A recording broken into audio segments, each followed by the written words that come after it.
وَكَيْفَ تَكْفُرُونَ وَأَنْتُمْ تُتْلَى عَلَيْكُمْ آيَاتُ اللَّهِ وَفِيكُمْ رَسُولُهُ وَمَنْ يَعْتَصِمْ بِاللَّهِ فَقَدْ هُدِيَ إِلَى صِرَاطٍ مُسْتَقِيمٍ۔ وَكَيْفَ تَكْفُرُونَ، اور سوچو تو صحیح کیسے کفر کرو گے، کیسے اس راستے پر جاؤ گے۔ وَأَنْتُمْ تُتْلَى عَلَيْكُمْ آيَاتُ اللَّهِ، جبکہ تم پر اللہ کی آیات پڑھ کر سنائی جا رہی ہیں۔ وَفِيكُمْ رَسُولُهُ، اور تمہارے اندر اس کا رسول موجود ہے بنفس نفیس۔ اس سے آپ اندازہ کیجئے کہ علماء یہود کا کتنا اثر تھا۔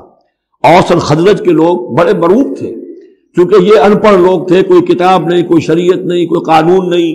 یہ لوگ صاحب کتاب تھے، صاحب شریعت تھے، انتہا علماء تھے، تو مرعوب تھے۔ لہذا یہاں جو اوس اور خزرج کے لوگ اسلام لے آئے تھے، ان کے بارے میں اندیشہ ہوتا تھا کہ کہیں ان ساری ریشہ دوانیوں کا شکار نہ ہو جائیں۔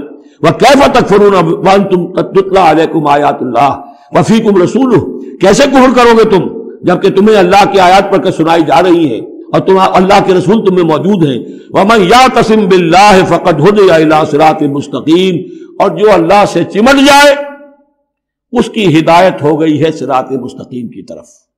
جو اللہ کی پناہ میں آ جائے، جیسے بچہ اگر اسے خطرہ محسوس ہو، شیرخوار بچہ دوڑ کر آ کے ماں سے چمٹ جائے گا۔